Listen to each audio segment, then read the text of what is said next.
This is Scott Ottman, and I'm the author of the book 51 Content Marketing Hacks.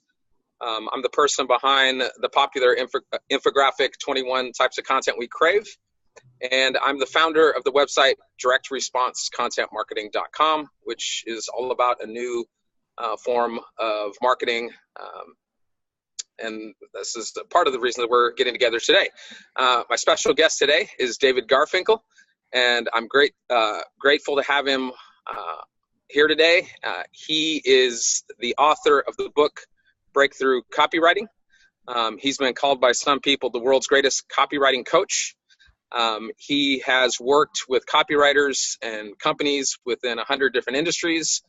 And over his 24 years of copywriting, he has seen many great results, one being bringing in $40 million for one company and for one product. Is that correct, David? Yeah, one service actually, but with one sales letter, it led to $40 million worth of sales. Great. So David knows what he's talking about when it comes to direct marketing. And I'm excited to have him with us today. He's going to talk to us about the topic of direct marketers go where branders fear to tread. As we start, do you just want to explain what you mean by that phrase, David? Yeah, sure. Let's boil it down to something really simple. Branders want to make an impression. Direct marketers want to make a sale. So there's this impression versus a sale. And branders operate under the belief that if you find a phrase or an image that will put you in a good light, that will increase your business. Direct marketers like myself think that is downright silly. Of course, you want to have a good reputation and be trusted, but that by itself won't make anyone want to buy something from you. Right. Not by itself. So branding by itself does not create sales. And without sales, eventually there's no business. Okay? Right. Direct marketers see two other vitally important components, and branders leave these out, but direct marketers work hard to make sure they're included. And they are, one, proof. People need proof to believe what you're saying. Right. A catchy slogan or an attractive image doesn't prove anything. And the second thing is direct marketers make sure in their marketing they include a pathway to the sale. People need to be given an opportunity to buy from you, and they need to be shown what steps to take. Branders tacitly assume people will figure this out, or they're going to happen on their own, or the universe is going to take care of it for them or something. But none of those things are true. People need to be shown how to do it. Okay? Right. So that's the difference. That's where direct marketers routinely go that branders fear to tread. Right. And when you say the direct marketers take them along that path, so you're saying direct marketers actually have to figure out what that path is, and then they have to make it very clear for the people, the prospects that they're trying to reach. Is that correct? Oh, yeah. Great. And branders just tend to toss out whatever they're offering, the name, the brand, and just hope that people figure out the steps to take to actually get a hold of that product, service, or whatever it is. Yeah, that's the truth. Great. Well, can you give us some examples to kind of flesh out the idea for some people that are still trying to grasp everything that we're talking about? Sure. Because, if you're not schooled in direct marketing, or you're not immersed in it, you're not working in it, you're not experienced with it, a lot of these ideas may still seem a little fuzzy. So let me give you an example everyone should be familiar with. Amazon, okay? A lot of people think of Amazon as a brand, and that's true. It is. I mean, the Wall Street Journal, which is a pretty reliable evaluator of these things, says that after Apple and Google, Amazon is the third most valuable brand in the world. But is Amazon a brand marketer or a direct marketer? I mean, take a look. Clearly, Amazon is a direct marketer. They use customer reviews, among many other things, to build massive trust. And that's proof. And they provide a clear pathway to the sale. Those are the two things I laid out: proof, Right. build trust, and clear pathway to the sale.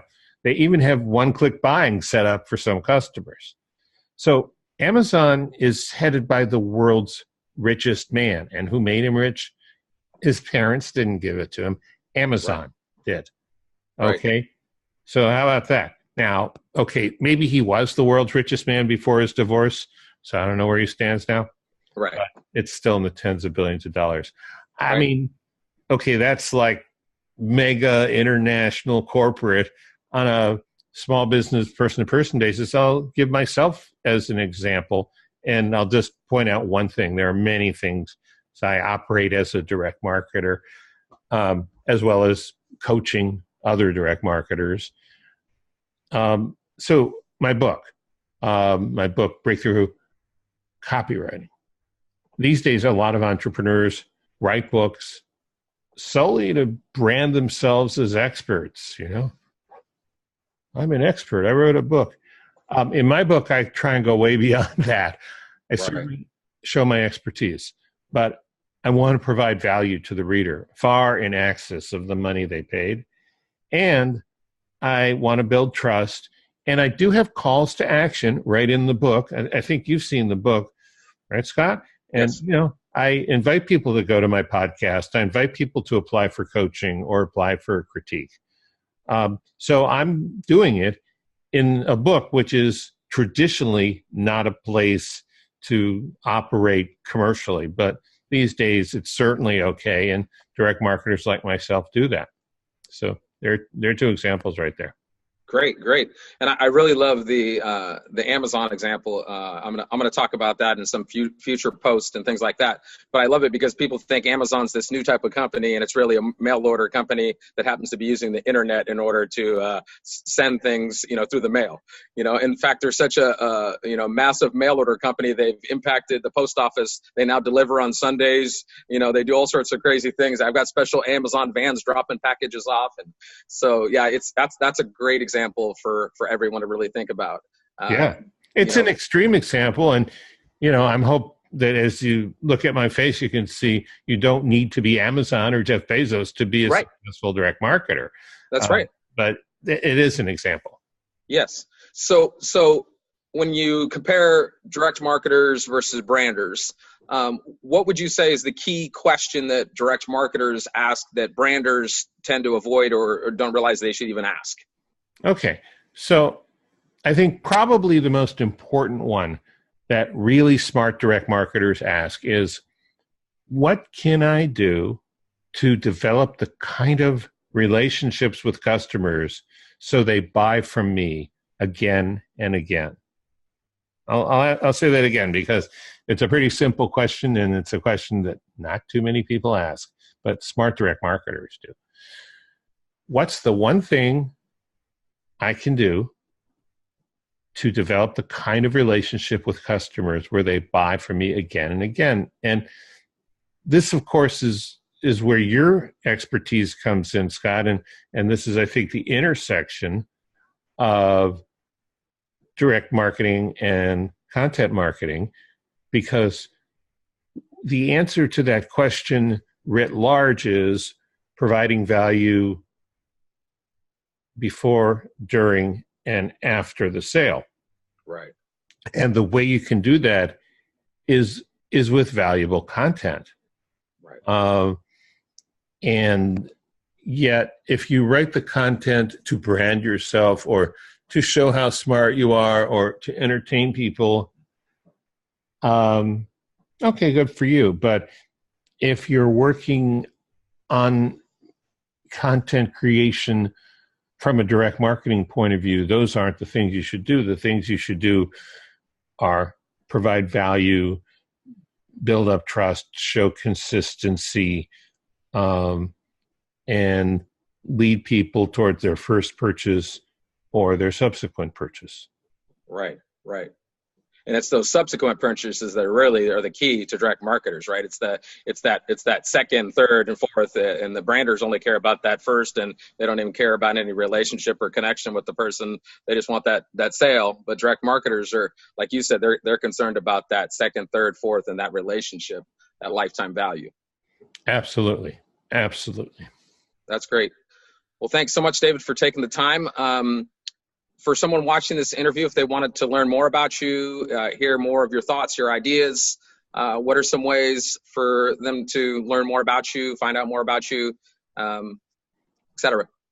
Okay. So if you're brand new to copywriting, or you're still in the beginning stages, or you're just curious, I have a podcast. It's free.